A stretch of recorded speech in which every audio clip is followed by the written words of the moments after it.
morning and welcome to an all-new Eye of the Tiger. I'm Naomi Hunt. And I'm Joseph Bianchini. Ever since RHS welcomed many more students in January, a set of protocols have been put in place in the scenario that a student tests positive.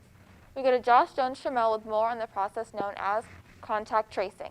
Roseville High School has undergone some extensive COVID protocols, particularly in contact tracing, more so that students, teachers, and entire classes went on quarantine. Junior Reese Henderson described how difficult it was. Kind of sucked because I was looking forward to getting back into school and everything. But then, after a bunch of teachers got quarantined and stuff like that, classes got shut down.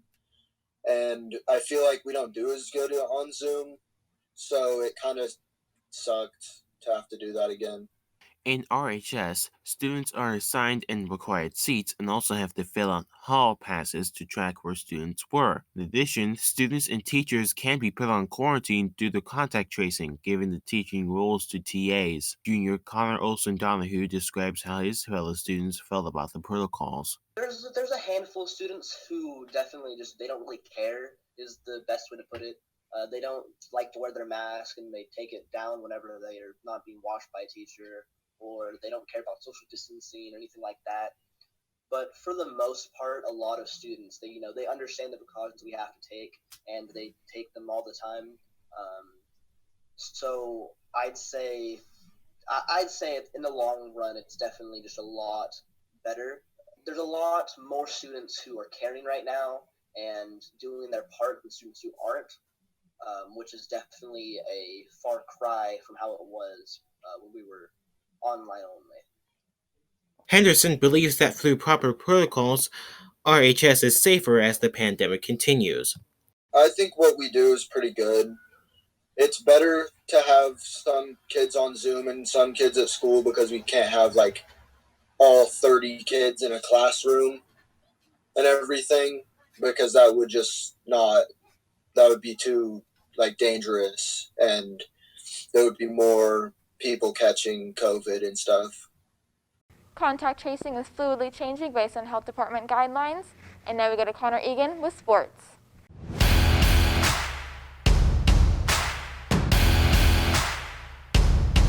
Good morning, and welcome to this Tuesday's edition of EOTSN. I'm Connor Egan.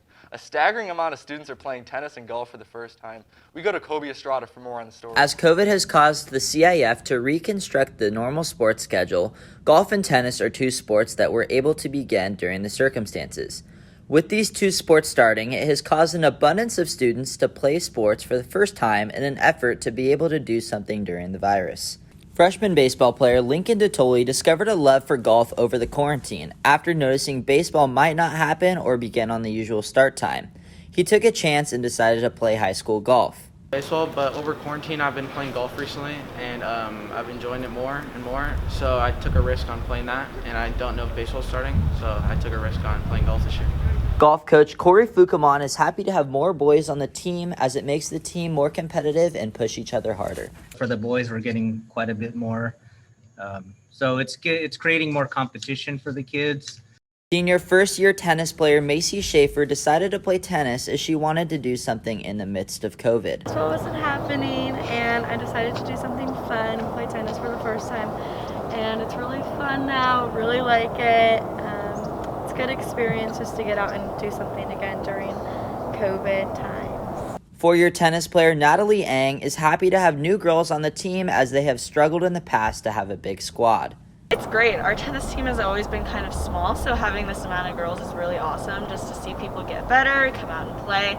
We have a lot of new varsity girls as well, which is awesome. We like seeing new people come in, people from other sports who are just naturally athletic, or people who've played tennis before but are just underclassmen. So it's awesome. That's all on your home for Roseville High School sports, plays, and breakdowns and more. Eye of the Tiger Sports Network, EOTSN, and now we go over to entertainment. Welcome to this Friday's entertainment news. I'm Isabella Foley. Just a few days ago, the trailer for the new Mortal Kombat movie was released, and it looks awesome. Let's take a look. Mortal Kombat has become a classic, popular, and successful video game franchise over the last 29 years, and it just celebrated its most successful game launch in its history with Mortal Kombat 11. The new film is set to be a reboot of the Mortal Kombat and Mortal Kombat Annihilation films from the 1990s, depicting the violent and bloody fighting game. We can expect to see classic characters like Sub-Zero, Liu Kang, Kano, Sonya Blade, Scorpion, and more in the upcoming film. And this year is proving to be huge for popular streaming service HBO Max. A multitude of movies were released on HBO Max at the end of December 2020, and more movies are continuing to come out on the streaming service, including the new Mortal Kombat movie. It seems that nowadays we're seeing more and more TV series and film adaptations of popular video games, which is awesome for game lovers and film lovers. And this film has loads of potential to be better than its predecessors. If you're interested in watching the new Mortal Kombat movie, it is set for release on HBO Max on April 16th, 2021. And now we go back to news. Thanks, Isabella. Earlier this week, Academic Decathlon got their results for their recent event. The team got a total of 7 gold medals in events ranging from art to music to interviews. My team did really amazing this year. We adapted to our situation and we overcame. We all placed and we all got medals, and it was really great to see us all improve this year, to see myself improve personally, and it was really great how we got to bond. And that's it for us today on Eye of the Tiger. And remember, we're always on at eyeofthetigernews.com. See you next time.